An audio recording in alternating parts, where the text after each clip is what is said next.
Morning class 7th English medium students. So as you know that yesterday we just start our lesson 21 in social science, sea movements.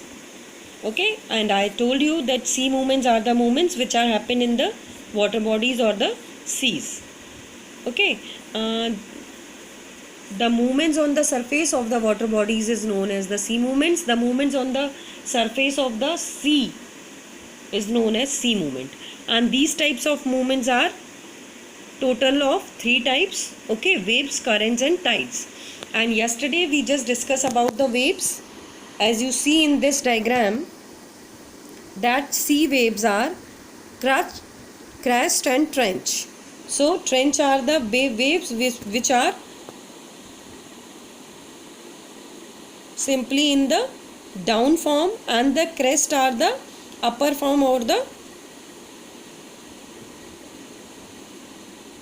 in the form of upper view.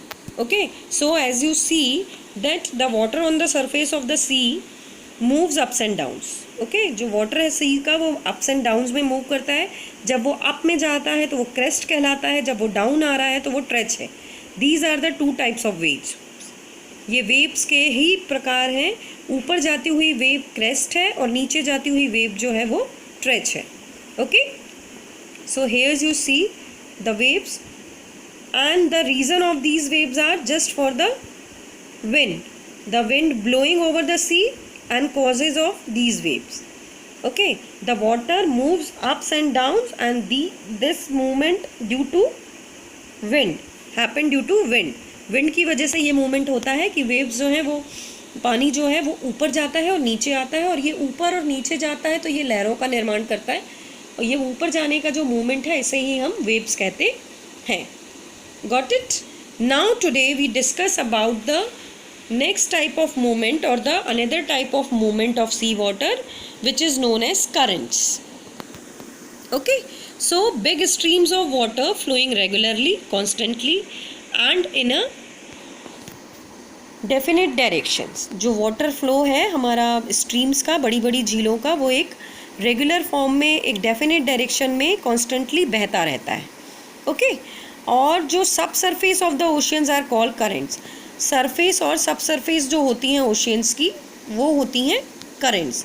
मतलब कि जो current यानी एक तरह का स्पंदन, एक तरह का एक आपके कहना चाहिए कि वाइब्रेशन जो होता है वो कहलाता है current.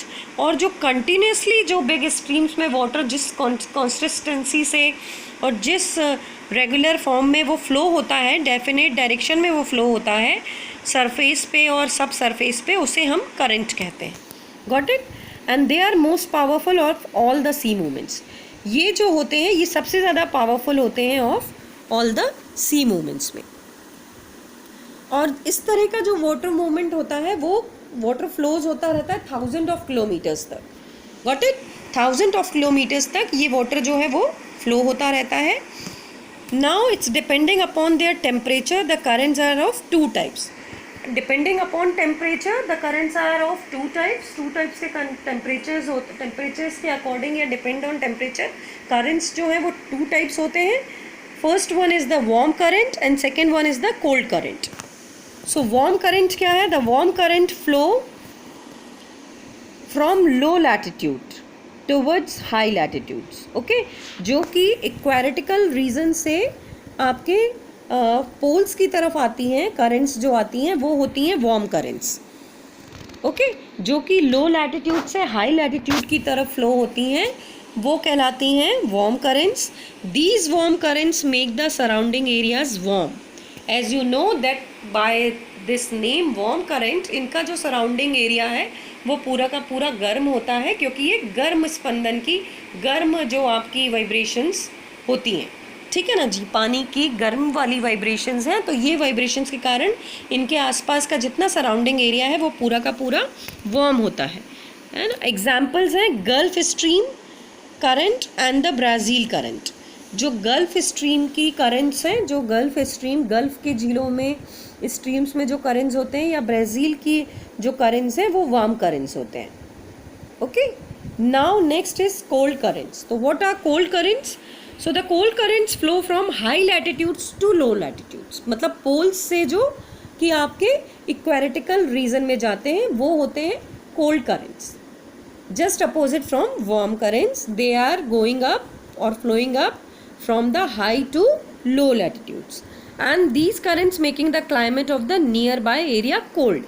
As you see that the warm current surrounding area was warm and the cold current surrounding area is always cold.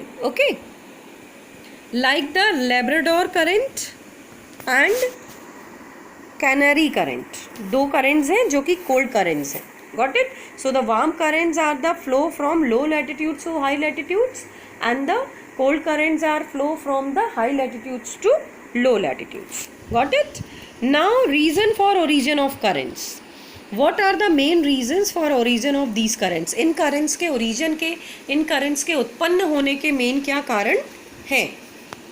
So first one is the prevailing winds. Simple बच्चों, जो विंड्स हैं, जो हवाओं के रुख हैं, मेनली हवाओं की वजह से ही वेव्स क्रिएट होती हैं, वेव्स जनरेट होती हैं, और हवाओं की वजह से ही जो surface of the water bodies है उनमें करंट्स जनरेट होता है. Okay, so the prevailing winds blow in one direction, they cause the ocean water to flow in the same direction. जब विंड्स होती हैं वो सेम डायरेक्शन या एक ही डायरेक्शन में ब्लो करती हैं, बहती हैं, तो वो पानी को भी सेम डायरेक्शन में ब्लो करने के लिए फोर्स करती हैं. And this types of winds create the currents. Okay, so these some currents change direction according to the change in season. जब सीजन्स चेंज होते हैं तो उसके मुताबिक, उसके अकॉर्डिंगली कभी कभी करेंट्स भी जो हैं वो चेंज हो जाते हैं. And the monsoon currents of the Indian ocean change direction due to change in the direction of the monsoon winds. Monsoon winds के डायरेक्शन में चेंज होने के कारण जो मॉनसून करेंट्स हैं इंडिया में वो भी चेंज होता है. Got it. Now the second reason for currents, difference in temperature. Temperature के डिफरेंस की वजह से भी ये जो करेंट्स हैं ये ऑकर होते हैं, ये आते हैं, उत्पन्न होते हैं. Okay, so difference in temperature, that means when the temperature is high the current power is just low, and when the temperature is low the current power is just going to high. Okay, so the difference of temperature also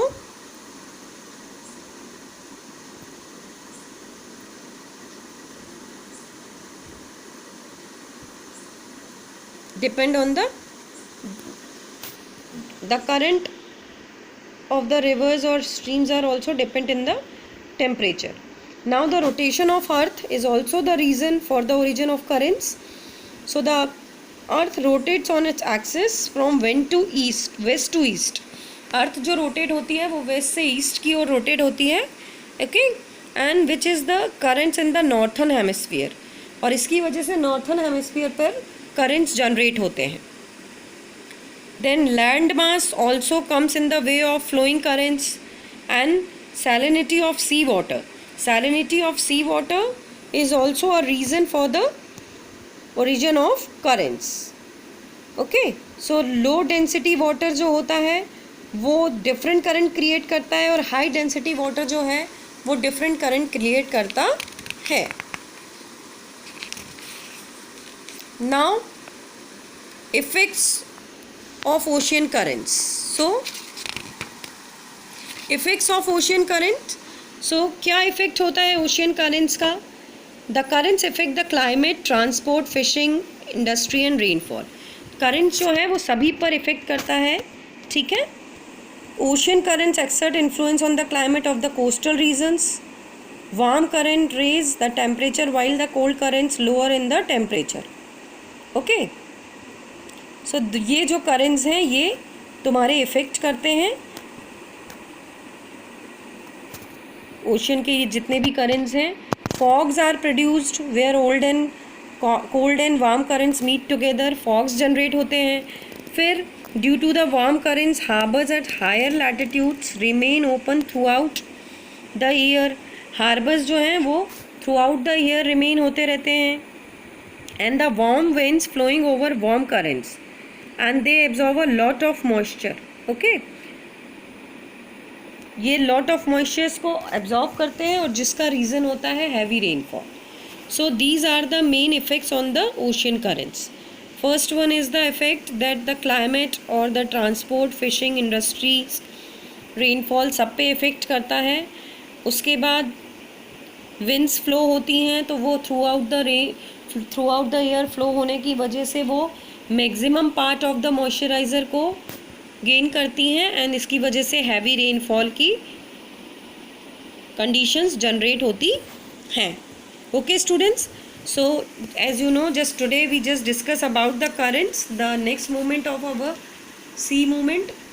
Okay, and we just discussed about the types of currents, warm currents and cold currents, and we just discussed about the origin of currents and the effects of the ocean currents, and the remaining part of the lesson we will just discuss in our next video.